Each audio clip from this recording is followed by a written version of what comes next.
What's up, guys? Welcome back to Newswave. We talked about Doom Eternal yesterday and some of the concerns around things that were being shown in kind of the post-game section after you finish a match, and you had experience and you have different ranks and boosters.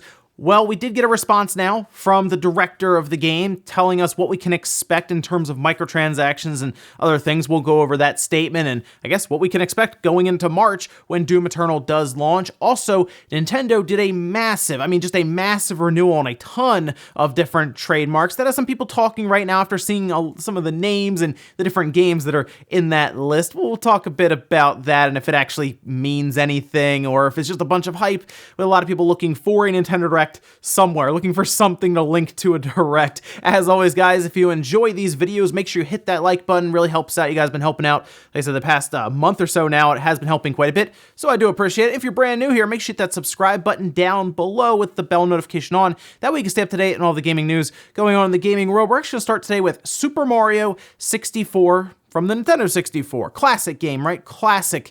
But there is a bit of an issue with the game, something that's been found after it was decompiled. Now, if you remember, this was a story we covered a while ago where people were decompiling Mario 64, taking it from like its machine code and turning it into a more readable code that humans can actually look through and edit and do different things with, like port to whole different platforms. Like you can just port it straight to Windows. You don't even need an emulator then. Well, people started looking through it and they realized something. It's actually fairly poorly optimized when it comes to it being compiled to machine code. Now, there's a very good video you can check out down below that was done by Matt KC that explains the whole thing really, really well. But essentially, when actually compiling the code from C to machine code, it looks like they didn't use any type of real optimizations that are more commonly used later on in the Nintendo 64's life, such as the O2 optimization. And after actually patching that in, which you can, by the way, patch it yourself now, different places in the game just run better. Like Dire Docks, where there is a sub for Bowser, a lot of times it would start to lag and the frame rate seemed to drop and it became much more unresponsive compared to other parts in the game, is actually much better, like much smoother. So it does kind of bring up the question as to why it came out this way, and that's where a lot of people are bringing up theories such as, oh, they had to push out a build, like an early build because it was, of course, a launch title for the 64, or just over time, things got better for the system when it comes to development tools. And if you look at the PAL version of the game, it actually does use that O2 optimization. Just one problem, it runs at 50 hertz, so that kind of just kills that anyway. But interesting stuff there, and now Mario 64 seems to run better than ever, and you can patch it yourself. Also, we had covered Patapon 2 getting updated to the PlayStation Store. Of course, there are ways you can see what's being uploaded to the PlayStation Store, alongside of that Final Fantasy VII demo, by the way, that's still sitting on the store. It hasn't been activated yet, but Patapon 2, we know when it's coming out now. It's coming out January 30th. This was announced with a full trailer. Looks awesome, by the way. If you've never played Patapon, I actually played it quite a bit on the PSP. The first one, I didn't actually play the second one really at all, but it's coming out on the 30th of January for $14.99, and it will have full 4K support. And by the way, the visuals look simplistic, but in motion with the sound, the rhythm, the music, and everything. And just, I think the art style, I think it looks really, really good. When I played it on the PSP, I thought it was very sharp looking, and I imagine in 4K on like the PS4 Pro, it's going to look really good as well. Exciting stuff though for Patapon fans to see this get announced. Oh, and we do know that Persona 5 Scramble is coming out towards the end of February, February 20th in Japan, and then we'll find out about a Western release date and all of that. But if you want to try it out a little earlier, there will actually be a demo on the Japanese eShop. And we all know, of course, hey, if you have a Switch, you can just go to the Japanese eShop and download it. There will also be one for the PlayStation 4 as well. But this was announced, and you can look forward to this one on February 6th. And again, it'll be on the eShop that you can download. Good to see that we'll at least have some way to play it ahead of time, at least as a demo for Persona 5 Scramble, because I'm still curious as to how that thing is going to play and everything about it, considering we've seen some trailers, and the last one we saw made it look way more interesting and in-depth than I thought it would. But look forward to the demo February 6th starting next week. And guys, some of the quick news out of the way, let's get into the bigger stuff. Let's start with the 39 trademarks that Nintendo re-upped yesterday. And they also did one with Game Freak that was a little interesting. We'll kind of talk a bit about that one because that could be linked to maybe Pokemon. It could be linked to a whole different game. Who knows there? But the 39 different trademarks got people talking because there's a lot of stuff in there that people would like to see either remakes, remasters, or sequels to, or even just moved over to the Switch, just like straight up, just like drop it on the eShop like a virtual console, right? That still keeps getting brought up as well. But let's take a quick look. I mean, there's a massive list. We'll just drop it right in front of you. You can pause the video if you want to kind of look through it yourself as well. I'll also point a few out. You do have Kirby Air Ride in there, which I thought they completely forgot about that game. So it's nice to just see them at least have it's mentioned in some way, even if it's just a trademark, right? Kirby 64, the Crystal Shards, Kid Icarus. Then you also have Golden Sun, Dark Dawn in there. I did see, of course, Super Mario Sunshine because that one comes up constantly whenever we talk about any of these things, it seems. Mario Sports, Wave Race, I mean, the list goes on. Even Majora's Mask, Eternal Darkness, Skyward Sword, Phantom Hourglass, they just went crazy just doing a ton of these trademarks. And yes, people got excited, right? Because, like I said, there's a lot of stuff in there, but I will admit, you see these trademarks, and generally they don't do this many. From what I remember, they do like 4 or 5 at the most. 39, quite a bit. We are at the start of the year. Maybe they were coming up on a bunch of them at once, and they were like, you know what? Let's just go crazy. Let's get them all done now. I mean, is the I guess turn of the decade even. So they're looking at that and they're saying, yeah, let's just get them re-upped. But you never know. I guess there's a chance that some of those 64 games could be held out for a 64 Classic or something, or maybe they're doing something with the subscription service with the Switch. There's always hope to that degree. But I also want to move over and take a look at the Game Freak one. So as you can see, the trademark here, this was actually filed yesterday as well, and it's for World Down. That's from Nintendo, Creatures Inc., and Game Freak. So everyone involved in anything with Pokemon games, of course, and this appears to be for video games and trading card games. Again, sounds very much like something you would have for Pokemon. Now, I don't know if this is a part of, let's say, the next Pokemon game after these expansions come out, so we're looking forward to like 2021, because obviously they're already working on that with another team to figure out what they're going to do there.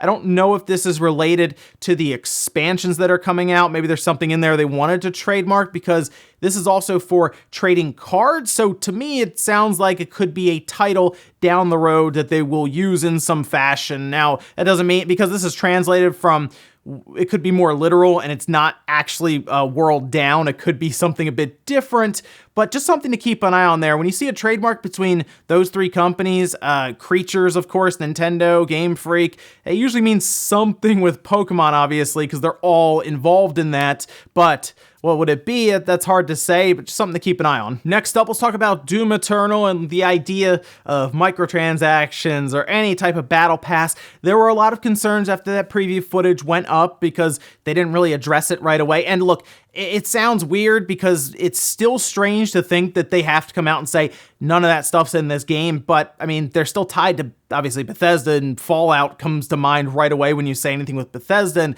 we see what they're doing with that. So yes, because of that connection, you do kind of have to come out and at least put some of those concerns to bed. Well, they did that. They did it on Facebook. And let's take a look what they had to say. Now, this is from Hugo Martin, who's the creative director, saying, "No store, nothing you can unlock in Eternal with XP has anything to do with player abilities or content that would impact your game in any way. The only thing you can unlock with XP is cosmetics. These cosmetics have no impact on how you play. They just look cool. Eternal is a $6 game, not a free-to-play game or a mobile game. We are giving you a complete experience with no store, just like you'd expect. Unlocking skins with XP is a part of the experience if you care about that stuff, or you can completely ignore it, and it will have no impact on your experience at all, and it's all free." So right away, kind of shooting down the idea of it actually impacting gameplay, which I said yesterday, if it's just cosmetic stuff, most people will say, yeah, it's fine. Okay, look, we get that there generally has some kind of monetization practice tied into multiplayer games now going forward, just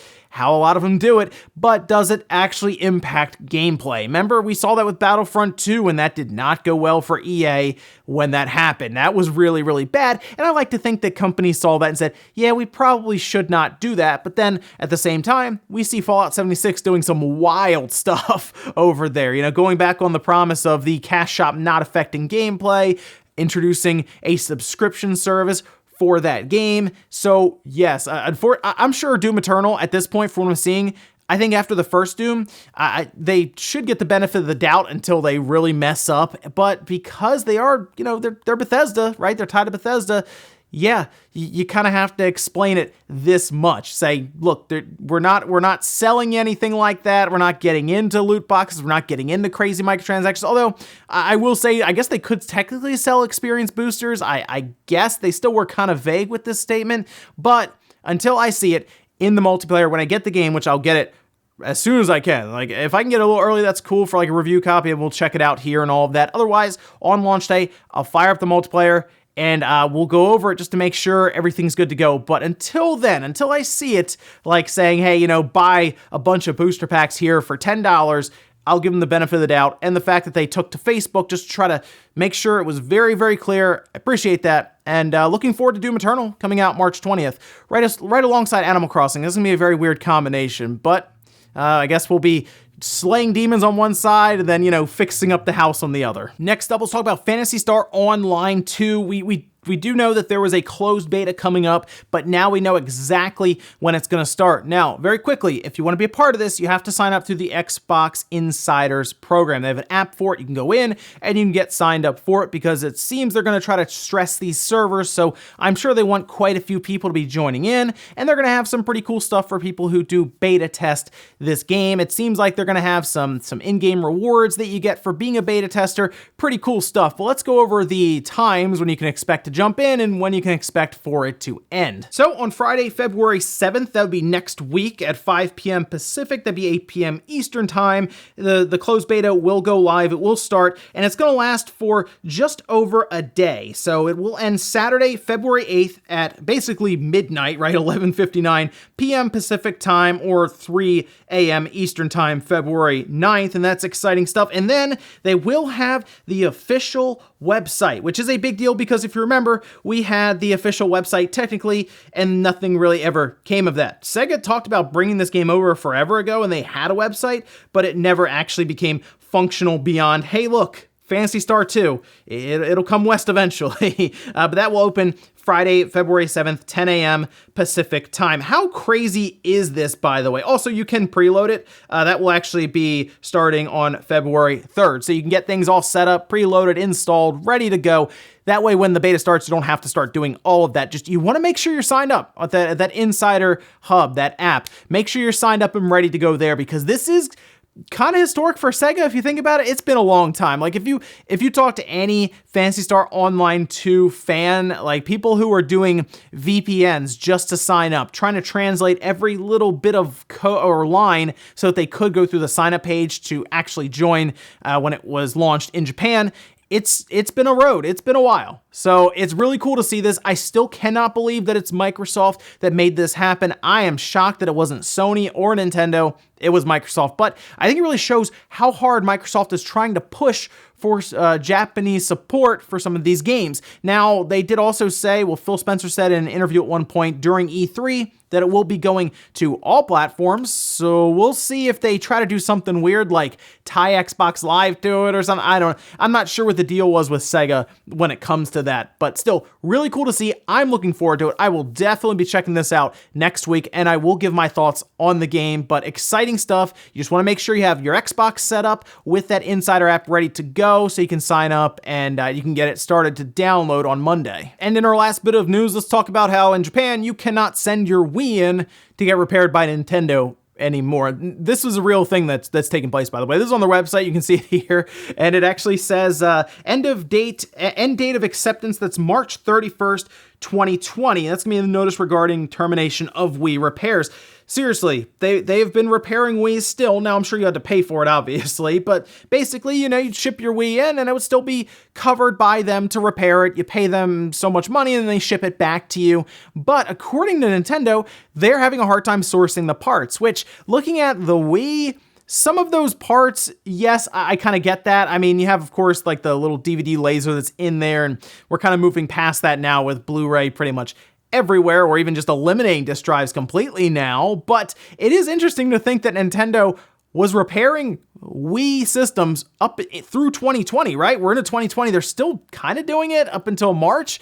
But I mean, that was 2006 that system came out, and they supported it this long. Now, it is interesting to consider that some third-party developers like Ubisoft with their Just Dance series still sell games for the Wii. But in Japan, at least for now, they won't be doing repairs. I will also say if your drive goes out, it's actually not the worst repair in the world as long as you have a tri-wing driver and a Phillips head and you buy the entire drive, they just swap out. And looking on eBay, it's still fairly easy to get the parts, but that doesn't necessarily mean Nintendo can get them from like a factory level anymore. So hey, coming up in March, you won't be able to get your Wii repaired in Japan anymore. It's just a strange thing to say, but hey, people were still doing it. And we'll finish up with the comment of the day as you're seeing here. This is from John Snyder saying, everyone is talking about Switch Pro. Meanwhile, I'm still waiting for a N64 classic console, or at least the ability to play N64 games on my Switch. We talked about that N64 classic was like rumored for a while there, right? And people were getting really excited. And then nothing ever happened. But Nintendo didn't really help their case because you remember they trademarked the same symbol that was common with the Super Nintendo Classic and the Nintendo Classic. So it did seem like everything was set up and ready to go for that, but nothing ever came of it, like at all. It was very strange that the time we thought it was going to announce just kind of came and went. But hey, maybe since people haven't been talking about it, all of a sudden, like in a couple months or something around E3 time, they just announced the Nintendo 64 Classic. I kind of think it would be really cool if they did like a Game Boy Advance type classic, even if it's not a system, but another handheld. That'd be kind of neat. Otherwise, yes, add 64 games to the subscription service for the Switch. Most of us want that. So they'll probably give us original Game Boy instead. And ladies and gentlemen, it's going to be here for Newswave. Enjoyed this video, guys. Hit the like button, really helps out. If not, hit the dislike. Leave comments down below about everything we talked about today, where there's those 39 trademarks from Nintendo. Did you see one in there that you think they're going to do something with? Whether it's a remaster for the Switch, a sequel, let me know about that one. They're trademarks, but it is really funny to see them trademark something like Kirby's Air Ride. Because it's Nintendo technically acknowledging Kirby Air Ride, and that was a cool game anyway on the GameCube. Also, let me know what you think about Doom Eternal and the idea of microtransactions around it. They're saying no, but how do you feel about that going into its release with technically Bethesda attached to it, obviously? And then, what do you think about Phantasy Star Online 2? Are you signing up for that closed beta? Might want to start doing that now so you can make sure you're ready to go for next week. Thanks, guys, for watching, and I'll see you next time.